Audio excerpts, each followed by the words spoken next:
Na ponta da linha.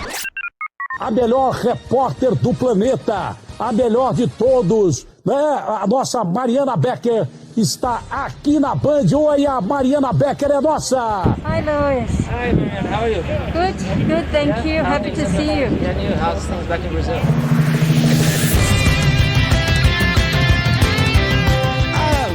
Alô, minha cara Mariana Becker, seja bem-vinda, Mari, boa tarde. Olá, boa tarde. Sabe que eu cheguei até a ficar nervosa ouvindo isso, assim. Eu falei, ai meu Deus do céu, me sua a mão só de pensar.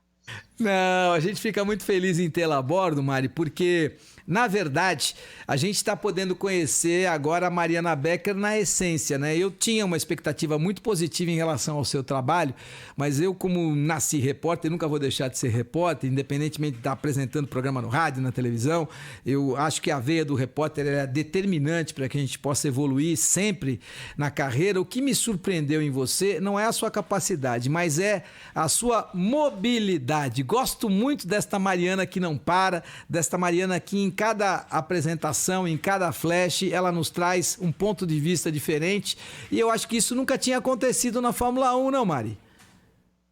Pois é, agora você falou bem, a gente tem uma mobilidade maior, né? Então, você pode, apesar, né, de uma limitação maior também por causa da Covid, a gente tem uma mobilidade maior porque a gente tem um espaço maior, então você consegue, você não fica restrito só ao essencial, né? Tipo, tem que dar aquelas 5 informações essenciais para o cara saber o que vai acontecer logo depois no treino livre, na classificação ou na corrida. Como eu vou entrar muitas vezes, então eu falo, mas quem sabe a gente não mostra isso aqui? Será que as pessoas iam gostar de ver isso aqui? Será que isso aqui, sabe? E aí a gente vai trocando, troco com você que está aí do outro lado para sacar se vocês estão gostando, se não estão. Então a gente tem mais chances, né, de poder ter essa mobilidade. Ô Mari, eu queria que você contasse um pouquinho da sua vida, porque eu há tanto tempo tô te vendo na Fórmula 1, que eu não sei exatamente como é que é a sua vida, como é que era a sua vida, você gaúcha, começando onde, partindo quando para o exterior, como é que tá a tua vida hoje, como é que é morar na Suíça, me conte tudo, não me esconda nada. Ó, vamos trocar em miudicos, então, vou assim... traçar como é que é, passa a régua, como dizem na minha terra, né, para fazer a conta. Assim, eu venho de uma família de profissionais liberais, meu pai é médico, a minha mãe é professora de inglês, na minha família se primou muito pela questão intelectual e muito pouco pela questão estética e, assim, tinha muito a palavra na família, disse, isso é frescura, a tal da frescura era um troço abominável e devia ser cortado o tempo inteiro. Então, assim, você tinha obrigação de saber quem eram os grandes escritores, você tinha obrigação de saber o que estava acontecendo no país e não sei o quê, então tinha uma exigência muito grande e eu sou a mais nova de 5, né, e bem mais nova, as minhas irmãs têm 10, 12, 13 anos mais do que eu, e eu tenho um irmão 3 anos mais velho do que eu, que é um cara, assim, muito inteligente e tal. E aí, eu, como rebelde mais nova, tudo bem, na mesa eu tinha que responder, né, Elia? Quem era quem, não podia não saber quem era o escritor tal, pintor tal, fotógrafo tal, mas eu resolvi ser surfista para ir, assim, de encontro a toda essa intelectualidade. Não que ser surfista não possa ser intelectual, mas era, assim, meio que o extremo oposto, eu não queria saber daquilo, eu queria surfar, né, viajar. E aí foi aí que a história do jornalismo acabou surgindo, porque eu viajava muito sozinha, eu tinha um pastor alemão que viajava comigo, e eu escrevia muito no fim do dia o que eu estava vendo, as coisas que eu estava enxergando, queria contar, e essa coisa que você falou, né, de ser o repórter, de ser sempre repórter, você quer sempre saber mais, mas não é só saber, você quer contar, né, e eu sempre falei pra caramba, então meu pai inclusive me dizia, minha filha, agora descansa um pouco a língua, para um pouquinho de falar. Aí, enfim, aí é isso, aí eu fui para o jornalismo através do surf, e depois do surf eu entrei na faculdade, já estava trabalhando a mil, fiz umas coisas para a Folha de São Paulo, trabalhava com rádio que eu amava, e aí fiz um teste, peguei umas férias e fiz teste assim, em vários lugares, entre eles na Globo. E aí a Globo me aceitou, então falou, assim que você se formar, vem para cá, fazer um tempo de treinamento, de estágio. Só que daí, quando eu cheguei, um cara estava viajando, e aí me disseram, não, você vai ficar aí uns 3 meses, pelo menos. Eu fiquei tão nervosa, Elia, que eu fiquei afônica, totalmente afônica.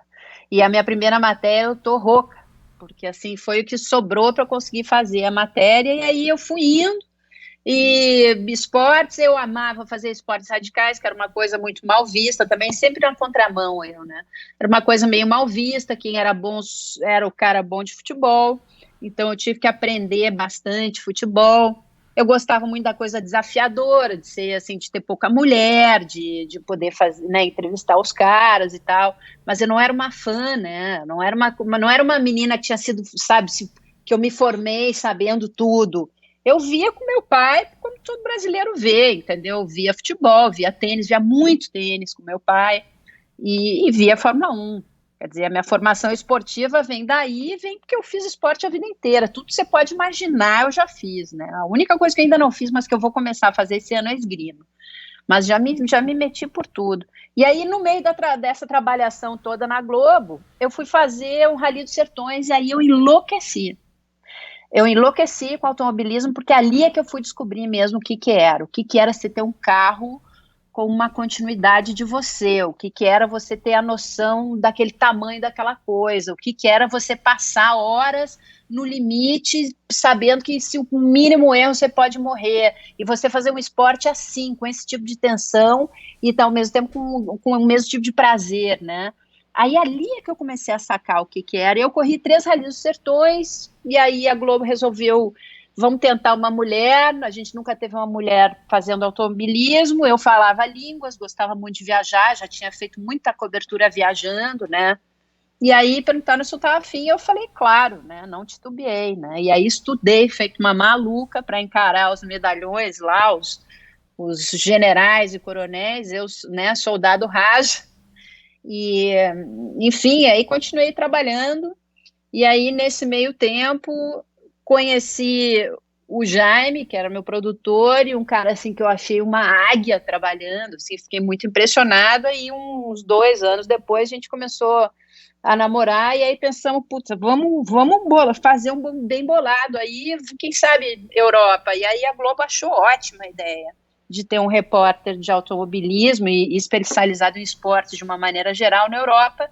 E aí, então, eu juntei o útil ao agradável, vim para a Europa, vim morar com o Jaime, vim trabalhar para a Globo como correspondente internacional, e junto, né, e aí eu fazia Fórmula 1, fazia todos os outros esportes, fiz a transferência do Neymar, e aí fazia coisas emergenciais, como infelizmente tive que cobrir alguns ataques terroristas aqui no sul da França, e enfim, coisas horrorosas que, enfim, a gente como correspondente tem que cobrir, né? Você não cobre só o Festival de Cannes entrevistando os bonitões, né? Você tem que cobrir essas coisas aí mais duras.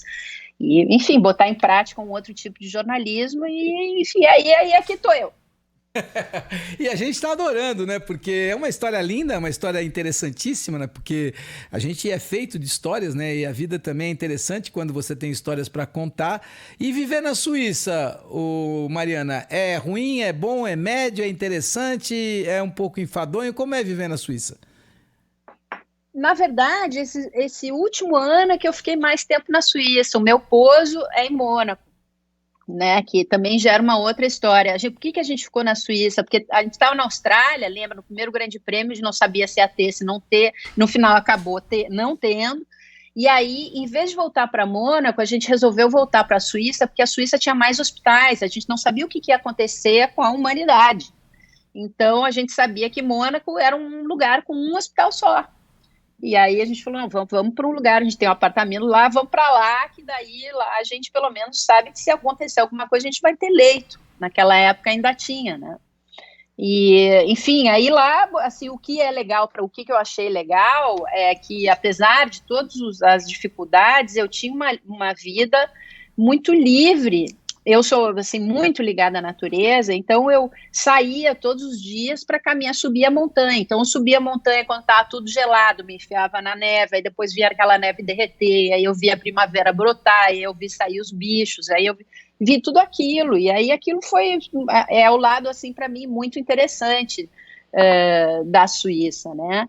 E aqui em Mônaco é um lugar muito legal, assim, eu gosto muito também porque eu viajo muito ali, porque é muito pequenininho, são 2,5 km², e logo que eu cheguei, eu falei, eu não vou conseguir me adaptar, porque eu saí do Rio de Janeiro, onde eu tinha, assim, eu transitava por 500 mil tipos de ambientes que você pode imaginar, assim, desde, sei lá, eu sentar com um diplomata para conversar, comer uma pizza, até ir para o samba lá em Xerém, e aí conhecer o músico, e ir à praia, e pegar onda, e trabalhar, quer dizer, para mim era colorido e era importante ter esse monte de amizades diferentes, em ambientes diferentes, por onde eu podia transitar e conversar e ouvir coisas diferentes. Quando eu cheguei aqui em Mônaco, eu falei, mas é muito pequeno, e é o mesmo tipo de gente, mesmo que tenha nacionalidades diferentes, né? Mas, enfim, eu acabei descobrindo uma outra coisa muito legal de Mônaco, que é, obviamente, a organização e a segurança te dá, assim, uma experiência que a gente não tem no Brasil, que é de poder viver a liberdade plena. Eu saio e volto a hora que eu quiser para fazer o que eu quiser. Há um tempo atrás, eram 11 horas da noite, eu saí para tomar um banho de mar, né, sem medo nenhum. E tá, agora não com Covid, mas eu tô assim, do lado, na rua de cima é França. A 20 minutos daqui é Itália. E a Itália totalmente diferente da França que está aqui em cima. Então você tem assim, culturas muito diferentes, comidas totalmente diferentes. Eu adoro cozinhar, então eu vou na feira aqui em cima, já pego uma receita, aí depois eu vou para a Itália, compro um queijo diferente. Então tem esse trânsito que não deixa de acontecer para acontecer a tal da mistureba que eu gosto. E é muito legal, né? Porque você... eu adoro Mônaco, né? Eu gosto muito do sul da França também, né? Gosto muito da comida, gosto muito dos campos, gosto muito dos odores, né? Tem uma região muito linda dos perfumes da França, né? Então tudo isso é muito legal e é interessante porque, apesar de Mônaco ser pequena, ela alavanca para a Europa inteira, né? E para uma possibilidade muito legal de você estar perto de tudo. E perto dos grandes pilotos. Ô Mari, como você construiu a sua relação com os pilotos? Com tempo, muito tempo ali na insistência, no trabalho, tentando, né, fazer um trabalho sério, as perguntas que você tenta acertar, né, não sejam perguntas o tempo inteiro, assim, que sejam só enfadonhas, que o cara responde para você e nem lembra o que foi. Em algum momento ele vai lembrar daquela pergunta, daquela conversa que ele teve, e aí no outro grande prêmio você está lá de novo, porque é muito difícil você estabelecer relação com o piloto, eles são muito distantes, muito desconfiados, então você tem que estar lá de novo, e conversa, e aí mostra que você sabe tal coisa, que você conhece não sei quem, e aí aos poucos, né, que você entende do que está falando, e aos poucos esse trânsito começa a acontecer. E aqui eu tive a sorte, então, de encontrar alguns, assim, a gente, né, já se cruzou na rua algumas vezes, de eu estar indo correr ou caminhar e encontrar o Hamilton correndo, e aí cumprimenta.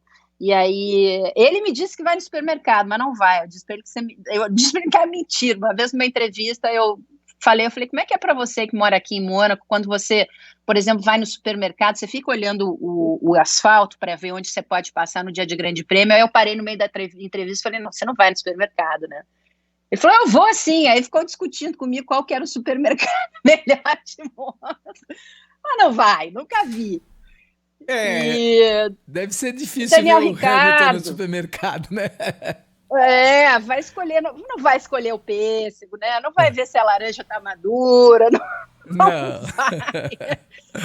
Mas eu encontrei Daniel Ricciardo, que assim, encontrei ele desde que ele veio morar aqui, assim, ainda mais jovenzinho, aí apresenta a namorada, sabe, aquela coisa. Aí como você já vê várias vezes, aí na hora de entrevistar também já talvez fique um pouco, amolece um pouco mais aquela relação. Agora tem outros caras que não amolece nunca. O Rosberg, por exemplo, eu conheço o pai dele, já fui na casa comer churrasco, o pai dele O avô do Nico Rosberg, o pai do Keck Rosberg, era veterinário. E como o Keck sabe que eu gosto muito de bicho, a gente passou um almoço inteiro falando de cavalo, de cachorro, de não sei o quê. E o Nico sentado juntos. Algumas vezes sentei na mesma mesa que ele. E em momento algum a entrevista ficou mais fácil para mim por causa disso. Algum. É impressionante. Então, pois é, tem alguns caras que vocês não amolecem nunca, né? Maldição. Não. É estranho. Mas enfim, cada um é de um jeito, né, Elia? Nós estamos chegando no finalzinho, mas nós temos um minuto para você me dizer se a gente vai resgatar aquilo que na história da Fórmula 1 fez a diferença da Fórmula 1, que é a rivalidade. Essa rivalidade do Verstappen com o Hamilton está pronta para ser estipulada a partir de agora na F1, não, Mariana? Já resgatou, Elia, já resgatou. Haja visto o que aconteceu na primeira corrida, que não foi uma coisa definitiva, óbvia e clara. Acho que, sabe, nas próximas corridas vai acontecer. O que pode acontecer é dar uma minchada no meio do campeonato, né? Se a Mercedes sair andando na frente. Mas o que a gente viu? A gente viu uma Mercedes que ganhou porque estava com uma estratégia muito mais agressiva que a estratégia da Red Bull.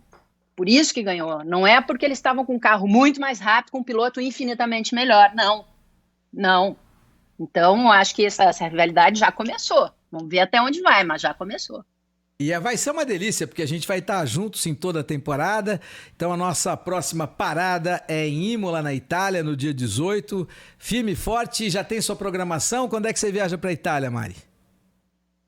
Eu, por mim, viajaria amanhã, assim, eu já descansei. Eu acho a Itália tão legal, a gente come tão bem lá, que eu poderia amanhã, eu acho Imola um lugar, assim, realmente muito especial para nós brasileiros. Mas eu acho, Elia, que, assim, eu tô ansiosa para essa segunda corrida, porque não há, a história desse ano, ela não vai se resumir só aos 2 primeiros ali. Aquele pelotão do meio, de 3 para trás, tá muito junto e muito competitivo, e aquilo ali vai fazer uma mistureba dentro da pista e fora. Os caras, nossas relações entre eles, essas relações todas vão mudar durante esse ano. Então a gente pode esperar muito drama e muito corridão, se a gente olhar esse meio do pelotão aí. Tá falado, então. Mariana Becker ao vivo para você aqui no nossa área da sua Rádio Bandeirantes. Beijo grande, Mari, cuide-se bem. Até a Itália, então.